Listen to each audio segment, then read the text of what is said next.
শিক্ষা সংক্রান্ত গুরুত্বপূর্ণ আপডেটগুলো পেতে হলে অবশ্যই শুভেন্দু একাডেমি চ্যানেলটি সাবস্ক্রাইব করুন।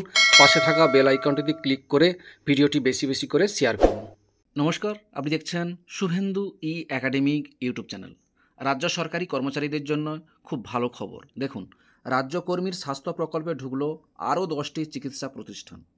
দেখুন কি বলা হয়েছে। রাজ্য সরকারি কর্মীদের স্বাস্থ্য প্রকল্পে নথিভুক্ত বেসরকারি হাসপাতাল ও পরীক্ষা কেন্দ্রের সংখ্যা আরও বাড়ানো হলো।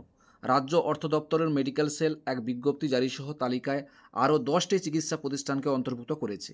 এ নিয়ে সারা বাংলা এবং ভিন্ন রাজ্য মিলিয়ে মোট 165 বেসরকারি হাসপাতাল ও 26টি পরীক্ষা কেন্দ্র এই তালিকায় এলো। নতুন করে যে চিকিৎসা প্রতিষ্ঠানগুলো তালিকায় ঢুকেছে তার মধ্যে কলকাতা ছাড়া বিভিন্ন জেলারও কয়েকটি রয়েছে।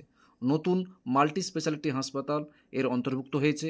নথিভুক্ত বেসরকারি হাসপাতাল ও পরীক্ষা কেন্দ্রে চিকিৎসা করালে 2 লক্ষ টাকা পর্যন্ত ক্যাশলেস চিকিৎসার সুবিধা সপরিবারে পান এই প্রকল্পে আয়তভুক্ত রাজ্য সরকারি কর্মী ও অবসরপ্রাপ্ত পেনশন প্রাপকরা। 2 লক্ষ টাকার বেশি খরচ হলে অতিরিক্ত অর্থের জন্য বিল পেশ করতে হয়। এই প্রকল্পের সুবিধা হলো চিকিৎসা খরচের কোনো ঊর্ধ্বসীমা নেই।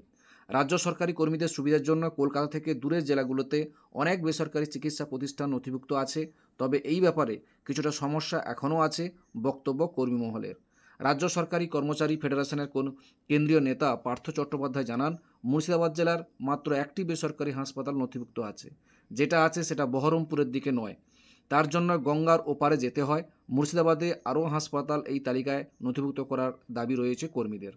সরকারি কর্মী সংগঠনের প্রবীণ নেতা মনোজ চক্রবর্তী জানান, এই প্রকল্পে কল্যাণী এইমসের চিকিৎসার ব্যবস্থা করলে কর্মীদের সুবিধা হবে। বিষয়টি নিয়ে কেন্দ্রীয় সরকারের সঙ্গে কথা বলা দরকার। প্রসঙ্গত, ভিন রাজ্যে এই প্রকল্পে নথিভুক্ত আছে ভেলোর সহ মোট 9টি হাসপাতাল। ভিন রাজ্যে চিকিৎসা করতে চাইলে আগাম অনুমোদন নেওয়ার ব্যবস্থা এখনও চালু হয়েছে। এই ছিল একটা আপডেট আমাদের সঙ্গে শেয়ার করলাম। ভিডিওটি দেখার জন্য অসংখ্য অসংখ্য ধন্যবাদ।